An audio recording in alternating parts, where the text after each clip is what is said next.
முயற்சி உலகத்துல யாருமே எடுக்காத ஒரு முயற்சி தமிழ்நாட்டில் நீங்க எடுத்திருக்கீங்க. எப்படி நீங்க தொடங்கும் போது உங்க அப்பா அம்மா, உங்க குடும்பத்தில் இருக்கிறவங்க, உங்க நண்பர்கள்லாம் சப்போர்ட் பண்ணியிருப்பாங்க. அப்புறம் உங்க இயக்குநர்கள் இங்க இருக்கிறவங்களாம் சப்போர்ட் பண்ணியிருப்பாங்க. ஒவ்வொரு கட்டத்திலையும் ஒருத்தர் சப்போர்ட் பண்ணியிருப்பாங்கல்ல, அந்த மாதிரி எங்களுடைய பங்களிப்பா நாங்களும் உங்களுக்கு சப்போர்ட் பண்றோம் சார் அப்படின்னு சொல்லி ஒரு வார்த்தை சொன்னாங்க. எனக்கு அவ்வளோ ஆச்சரியமா இருந்தது. ஏன்னா ஒரு முக்கியமான ஒரு வணிக நிறுவனம் ஒரு சின்ன படங்களுக்கு கொடுப்பாங்களா, அவங்க தியேட்டர் ஃபுல்லாக ஆகக்கூடிய ஓவர் ஃப்ளோ ஆகக்கூடிய படங்களை தான் முக்கியத்துவம் கொடுப்பாங்க அப்படின்னு நினைச்சேன். இந்த படத்துக்கும் நாங்கள் கை கொடுக்குறோங்க. உங்கள் படம் ஒரு அரிய முயற்சி. கண்டிப்பாக நாங்கள் இதை மக்கள்கிட்ட கொண்டு போய் சேர்த்துறதுக்கு எங்களோட பங்களிப்பு என்னவோ அதை கண்டிப்பாக நாங்கள் செய்வோம் அப்படின்னு சொல்லி எனக்கு அதாவது பெரிய தடைக்கல்லாவே இருந்து எனக்கு அந்த இடம் தான் எப்படி கொண்டு போய் சேர்த்த போகிறோமோ அப்படின்னு நாங்களே இதில் ஒரு பார்ட்டாக இருந்து உங்கள் படத்தை கொண்டு போய் சேர்த்துறோம் அப்படின்னு சொன்ன பிவிஆர் நிறுவனத்துக்கு என்னுடைய மனமார்ந்த நன்றிகளை நான் தெரிவிச்சுக்கிறேன் இந்த நேரத்தில். இது ரொம்ப முக்கியமான பாயிண்ட்.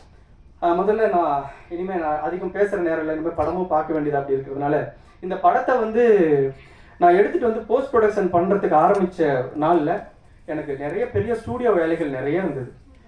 நான் எப்படி பண்ண போகிறேன், 5.1 மிக்ஸ் பண்ணணும், அதுக்கான எக்யூப்மெண்ட்டு, அதுக்கான சிஸ்டம், மிக்சர் இதெல்லாம் நான் வாங்கணும்னா அது பெரிய காசாக இருந்தது. நான் ஏஆர் ராஜராஜா சார்கிட்ட போய் சொன்னேன், சார் இந்த மாதிரி ஒரு படம் வித்தியாசமான முயற்சி, எனக்கு எப்படி பண்ணணும்னு தெரியல.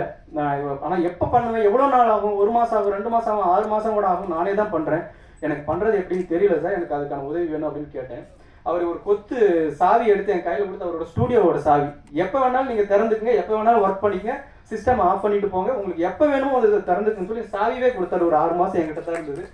அதனால தான் ரொம்ப முக்கியமாக நான் அவரை இந்த மேடையில் அவர் வரணும் அப்படின்னு சொல்லி நான் எதிர்பார்த்தேன். அந்த இடம் இல்லைன்னா நான் அதை தாண்டி வரது ரொம்ப கஷ்டமாக இருந்திருக்கும்.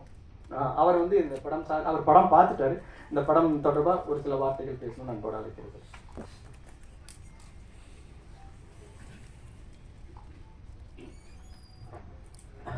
இந்த இனிய மாலை வேளையில் பத்திரிகை மற்றும் ஊடக நண்பர்கள் அனைவருக்கும் வணக்கம்.